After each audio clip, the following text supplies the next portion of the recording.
Hello everyone, welcome to our YouTube channel Shiksha Alliance. Today we are going to start our daily current affairs session in which we will cover important news from several newspapers, PIB and various government sources. So let's begin our session. Our first topic is black dark Galaxy, invisible Galaxy. तो हम black या dark Galaxy के बारे में जानेंगे जिसको invisible Galaxy भी कहते हैं। A research team from Italy has detected an elusive black galaxy dubbed invisible galaxy using ALMA।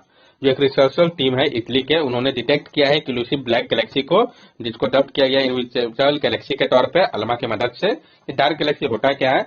Dark galaxy is a hypothesized galaxy with no और a very few star. They receive their name because they have no visible star but may be detectable if they contain significant amount of gas।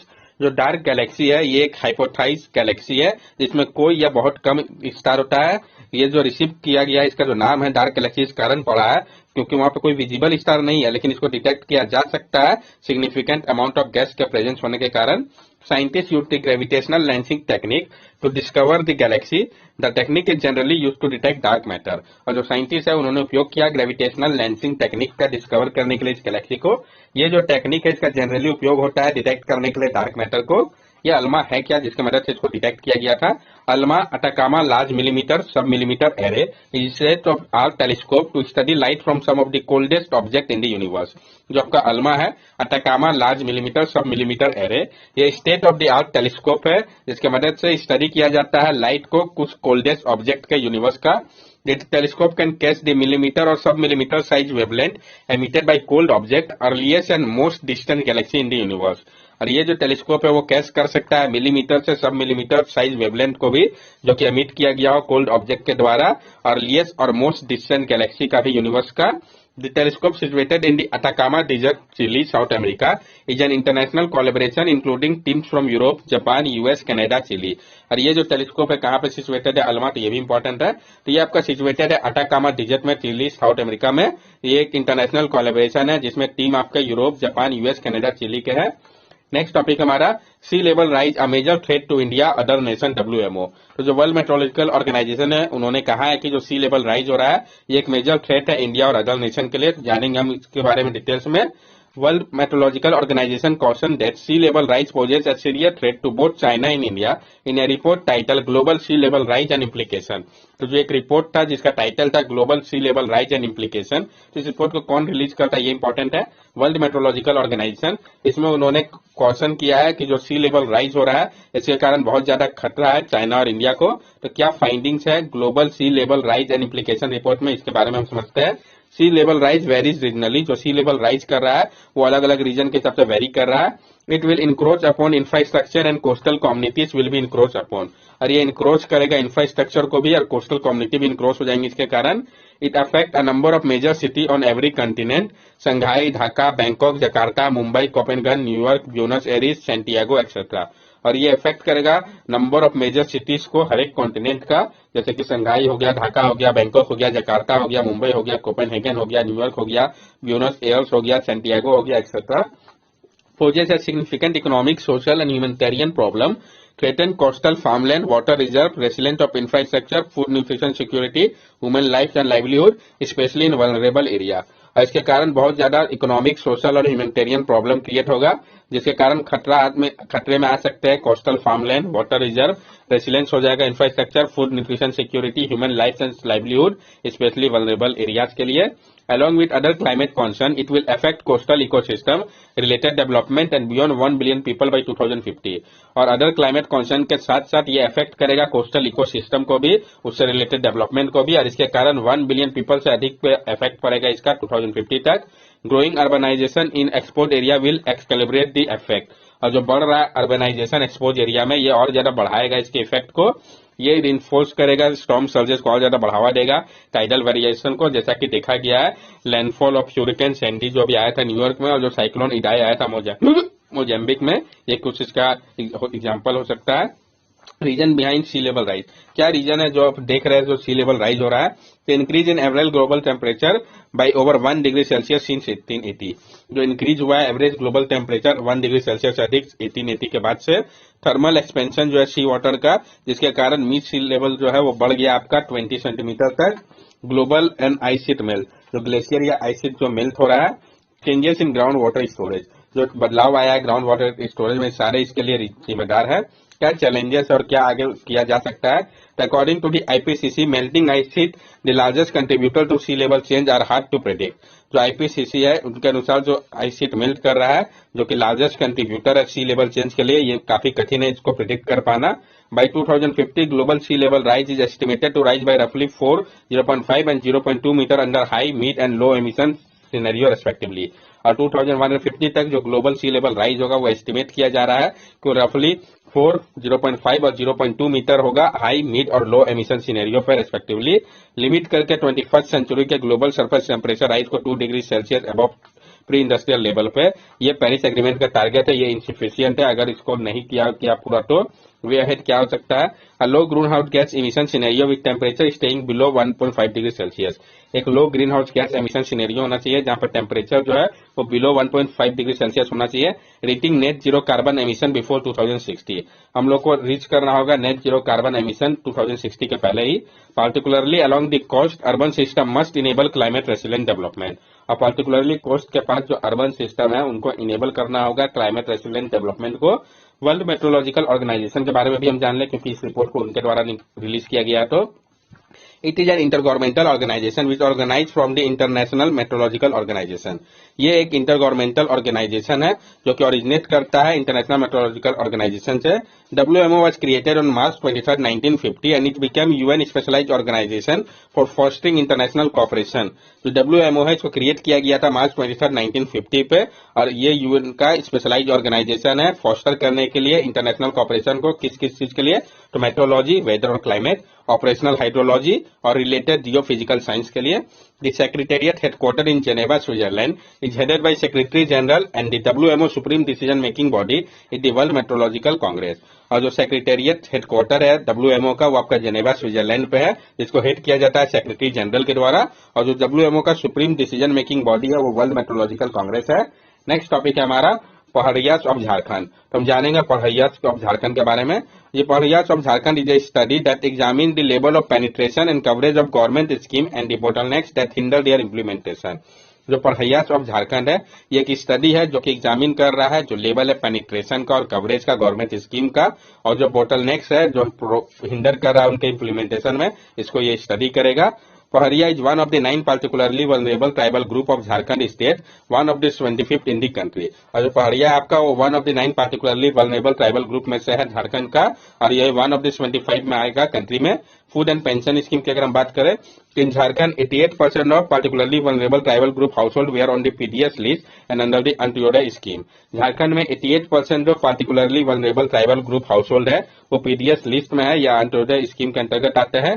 Jharkhand government ने introduce किया है आदिम जनजाति pension 2025 scheme को, जो कि provide करेगा ₹600 हर एक मंथ वैसे हाउस होल्ड को। Issue face in implementation of scheme, क्या प्रॉब्लम है इम्प्लीमेंटेशन को लेकर इस स्कीम का? लैक ऑफ प्रॉपर एजुकेशन, सबसे पहले दिक्कत है प्रॉपर एजुकेशन की कमी है। Many including children we are force to enter exploitative labour contract, बहुत सारा जिसमें चिल्ड्रन भी है वो फोर्स होता है, उनको एक्सप्लॉयटेटिव लेबर कॉन्ट्रैक्ट में इंटर होना पड़ता है। Lack of new ration card और Aadhaar related issue biometric authentication result in 12% of household not having access to such scheme.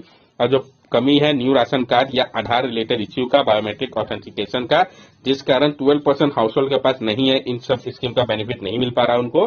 Poor level of digital infrastructure in the rural population, और जो poor level है digital infrastructure का rural population में, इसका भी बहुत ज्यादा प्रभाव पड़ रहा है।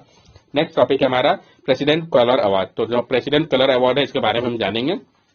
Prestigious President Color Award was presented to the Haryana Police in recognition of its outstanding service to the nation। जो प्रेस्टिजियस प्रेसिडेंट कलर अवार्ड था ये दिया गया हरियाणा पुलिस को ध्यान में रखते हुए उनके आउटस्टैंडिंग सर्विस को नेशन के लिए।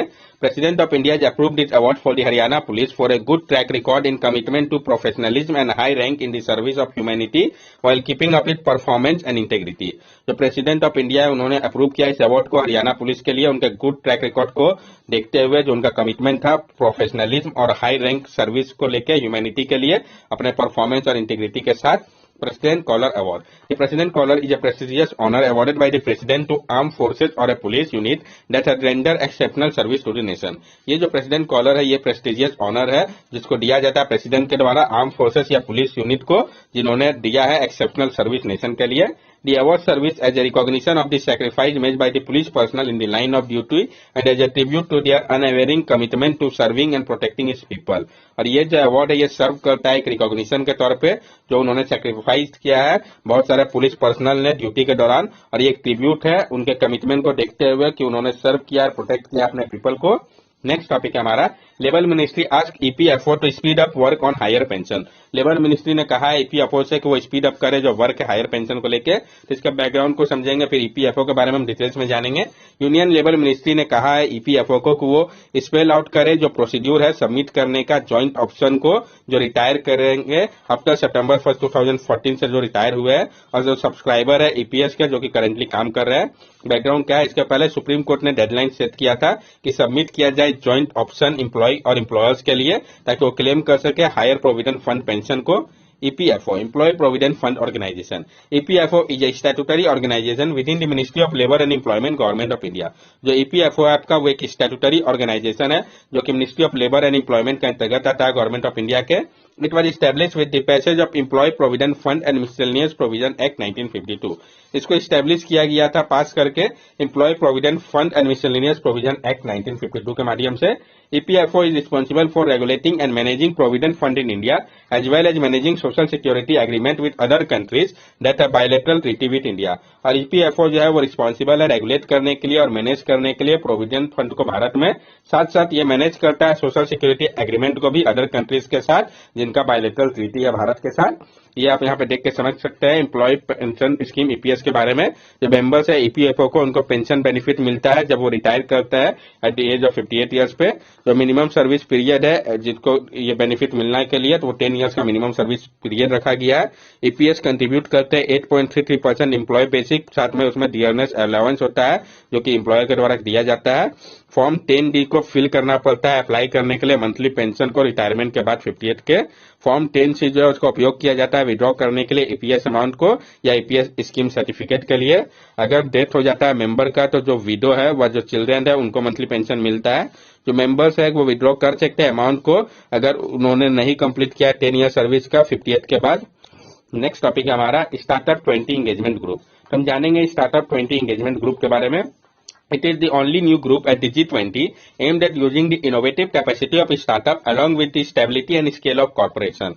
ये एक लौटा न्यू ग्रुप है G20 के अंतर्गत जिसका मकसद है उपयोग करना इनोवेटिव कैपेसिटी को स्टार्टअप का स्टेबिलिटी और स्केल ऑफ कॉर्पोरेशन के साथ। अदर सिमिलर इंगेजमेंट ग्रुप, इसके अलावा जो सिमिलर इंगेजमेंट ग्रुप है जैसे कि आपका B20 हो गया, U20 मेयर समिट हो गया, तो B20 इंगेजमेंट ग्रुप फोकस कर रहा है कॉर्पोरेशन के ऊपर। U20 मेयर समिट जो है ये फैसिलिटेट कर रहा है डिस्कशन को कंट्रीज और सिटी के बीच में G20 के बारे में भी हम जान ले। G20 group of 20 international intergovernmental forum है जो कि कंप्राइज करता है 19 कंट्री और यूरोपियन यूनियन को। It works to address major issue related to global economy such as international financial stability, climate change mitigation, sustainable development etcetera. It was founded in 1999 by G7 and is incumbent chairman is PM Modi India. इसको ये जो है काम करता है address करने के लिए मेजर इश्यू को जो कि रिलेटेड है ग्लोबल इकोनॉमी जैसे कि international financial stability, climate change mitigation, sustainable development के लिए। इसको फाउंड किया गया था 1999 में G7 के द्वारा और इसके जो अभी इनकम्बेंट चेयरमैन है वो प्राइम मिनिस्टर मोदी है भारत के। नेक्स्ट टॉपिक हमारा विंडफॉल टैक्स। तो हम जानेंगे विंडफॉल टैक्स के बारे में। India cut windfall tax on crude oil to ₹1900 per ton from ₹2100 पर टन। इंडिया ने कट कर दिया है जो विंडफॉल टैक्स था क्रूड ऑयल के ऊपर ₹1900 पर टन कर दिया है, पहले ये ₹2100 पर टन था। तो हम जानेंगे विंडफॉल टैक्स होता है क्या, इसको भी समझेंगे। India impose the windfall profit tax in July 2022 joining nation that tax super normal profit of energy company. India ने इम्पोज किया था विंडफॉल प्रॉफिट टैक्स को जुलाई 2022 पे ज्वाइन कर रहे थे जो नेशन टैक्स कर रहा था उनको सुपर नॉर्मल प्रॉफिट के ऊपर एनर्जी कंपनी के। Levi was introduced in view of the windfall gain made by the domestic crude producer and refiner due to high global crude and produce prices on account of Russian-Ukraine war। और Levi किया गया था देखते हुए जो windfall gain हो रहा था डोमेस्टिक क्रूड प्रोड्यूसर और रिफाइनर्स को हाई ग्लोबल क्रूड और प्रोड्यूसर प्राइस के कारण। ये विंडफॉल टैक्स होता क्या है? A windfall tax is a higher tax rate on sudden big profit levied on a particular company or industry। जो विंडफॉल टैक्स होता है ये एक हायर टैक्स रेट होता है जो सडन बिग प्रॉफिट जो कि लगाया जाता है पार्टिकुलर कंपनी या इंडस्ट्री अनरिस्ट्रिक्टेड विद प्रॉफिट के ऊपर, उसी को विंडफॉल टैक्स किया जाता है। That's all for daily current affair session. अगर आपको हमारी वीडियो अच्छी लगी हो तो हमारे चैनल सब्सक्राइब करें, हमारे वीडियो को लाइक करें और ज्यादा से ज्यादा शेयर करें। These are our social media links. From here also you can stay connected with us and give us your valuable feedback. Thank you and have a nice day.